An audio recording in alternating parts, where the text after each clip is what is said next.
بسم اللہ الرحمن الرحیم۔ السلام علیکم۔ اسلامک وظائف کی دنیا کے پیارے دوستو، امید کرتا ہوں کہ آپ سب خیر و عافیت سے ہوں گے۔ اللہ تعالیٰ آپ سب کو خیر و عافیت سے رکھے۔ ناظرین، جیسا کہ آپ جانتے ہیں کہ اس وقت ہر شخص، مرد ہو، خواتین ہو، خواہ بچے ہوں، بوڑھے ہوں، چاہے ملکی حالات ہی کیوں نہ ہوں، اتنے بگڑ چکے ہیں کہ ہر وقت انسان پریشانی کے اندر مبتلا رہتا ہے کہ میں آج اولاد کی وجہ سے پریشان ہوں، کل کاروبار کی وجہ سے پریشان تھا، یا کچھ لوگ کاروبار کی وجہ سے پریشان، کچھ اولاد کی وجہ سے پریشان، کچھ اپنی ضروریات کی وجہ سے پریشان، کچھ کاروبار کیا اور وہ ڈوب گیا۔ اور ہمارے ضروریاتی زندگی کے ایسے معاملات کہ ہم ہر شخص پریشان ہی آپ کو نظر آئے گا، وہ خواہ کسی ہی کیٹیگری سے کیوں نہ ہو۔ تو ناظرین، اس کی ایک اہم وجہ یہ ہے کہ ہم اللہ تعالیٰ کے قریب ہی نہیں ہیں۔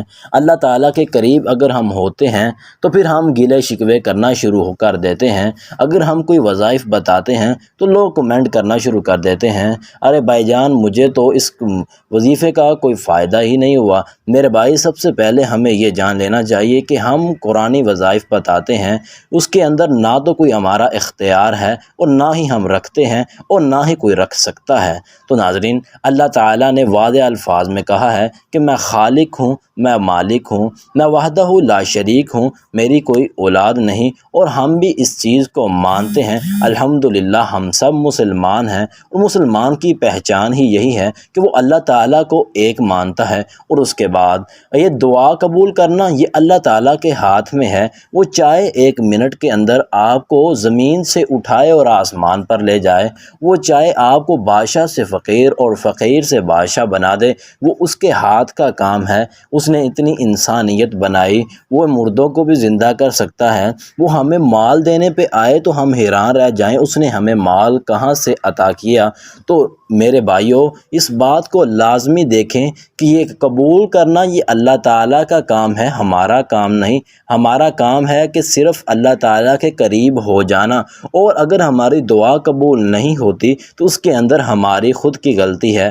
وہ کیسے؟ وہ یہ ہے کہ ہم اللہ تعالیٰ کے قریب تو ہو گئے، لیکن وہ اس طریقے سے نہیں ہوئے جس طریقے سے ہونے کا حق ہے۔ تو میرے بھائیوں، میری بہنوں، میں آپ سے التماس کروں گا کہ آپ اس طریقے سے اللہ تعالیٰ سے دعا مانگیں کہ اللہ تعالیٰ خود کہے کہ میرے بندے نے مجھ سے ایسی دعا مانگی اور میں خود بندہ کو عطا کروں گا۔ تو ناظرین، اللہ تعالیٰ 70 ماؤں سے زیادہ پیار کرنے والا ہے، تو وہ کیسے اپنے بندے کو دکھ کے اندر دیکھ سکتا ہے؟ وہ تب ہی دیکھتا ہے جب انسان نافرمانی کی طرف لوٹ آتا ہے۔ تو ناظرین، جیسا کہ آپ دیکھتے ہیں کہ ہم اتنی نافرمانی کے اندر گر چکے ہیں کہ قیامت بھی لگتا ہے کہ قریب آ چکی ہے، قیامت کی نشانیاں ظاہر ہونا شروع ہو گئی ہیں۔ تو آپ صلی اللہ علیہ وآلہ وسلم نے فرمایا تھا کہ جب کوئی امت اللہ تعالیٰ کی نافرمانی کرے گی تو اللہ تعالیٰ اس پر طرح طرح کے عذاب بھیجیں گے کہ وہ سوچ بھی نہیں سکیں گے۔ کیا ہم سوچ سکتے تھے کہ جو آج ہم پر یہ کرونا وائرس کا جو عذاب ہے، ہم یہ سوچ سکتے تھے؟ لیکن یہ بھی اللہ تعالیٰ نے ہم پر عذاب نازل کیا ہے کہ ہم پھر بھی اللہ تعالیٰ کی نافرمانی کے اندر ڈوبے ہوئے ہیں۔ تو ناظرین، ادھر مسلمانوں کی جان جا رہی ہے، ادھر مسلمان ایک دوسرا بھائی بیٹھا آرام کر رہا ہے۔ تو یہ ہماری کچھ اپنی کمیاں کوتاہیاں ہیں۔ تو ناظرین، امید کرتا ہوں کہ آپ ان کمیاں کوتاہیوں کو دور کریں گے۔ تو میں آج جو آپ کو وظیفہ بتانے والا ہوں، اگر آپ اس کو کریں گے اور یقین توکل کے ساتھ کریں گے کہ اللہ تعالیٰ ہی قبول کرنے والا ہے اور وہی قبول کرے گا، تو انشاءاللہ آپ کی دعا لازماً قبول ہوگی۔ دعا بہت ہی آسان ہے، میں پڑھ کر سناتا ہوں۔ بسم اللہ الرحمن الرحیم۔ اللہم انی اسألک بانی اشہد انک انت اللہ لا الہ الا انت الواحد الصمد الذی لم یلد ولم یولد ولم یکن لہ کفوا احد۔ یہ دعا آپ کو سکرین پر بھی مل رہی ہوگی، یا تو آپ اسے نوٹ کر لیں یا آپ اس کا سکرین شاٹ لے کر آپ اپنی ہر دعا کے اندر پڑھیں گے۔ تو اس کا ترجمہ بھی ایک دفعہ سماعت فرما لیجئے۔ اے اللہ، بلا شبہ میں تجھ سے اس لیے سوال کر رہا ہوں کہ میں اس بات کی گواہی دیتا ہوں کہ تو ہی اللہ ہے، تیرے سوا کوئی معبود نہیں، تو یکتا ہے، ایسا بے نیاز ہے جس کی اولاد ہی نہیں اور نہ وہ کسی کی اولاد ہے، اور کوئی بھی اس کا ہم پلہ نہیں۔ تو ناظرین، آپ صلی اللہ علیہ وآلہ وسلم نے کیا فرمایا تھا جب اس شخص نے یہ دعا مانگی تھی؟ تو آپ صلی اللہ علیہ وآلہ وسلم نے فرمایا کہ تو نے اللہ کے اس نام کو لے کر اللہ تعالیٰ سے دعا مانگی ہے کہ اس سے کوئی یہ نام لے کر مانگتا ہے تو وہ عطا کرتا ہے، جب کوئی دعا کرتا ہے تو قبول فرماتا ہے۔ ناظرین، یہ میرے نبی صلی اللہ علیہ وآلہ وسلم کے الفاظ ہیں اور اس کے اندر شک بھی نہیں ہو سکتا۔ تو ناظرین، اس دعا کو آپ نے کرنا کس طرح ہے؟ آپ صبح و شام جب بھی دعا کریں تو آپ اس سے پہلے یہ دعا کے اندر اس دعا کو لازمی ایک دفعہ کم از کم مانگے، لیکن ہو سکے تو آپ زیادہ دفعہ بھی مانگ سکتے ہیں۔ ہم کسی پر یہ نہیں کہتے کہ آپ اسے 500 دفعہ مانگیں۔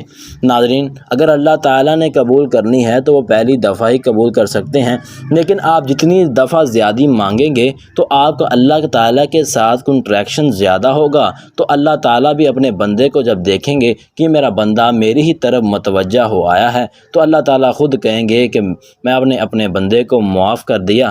تو ناظرین، یہ دعا مانگنے کا طریقہ کیا ہے؟ آپ نے سب سے پہلے وضو کر لینا ہے۔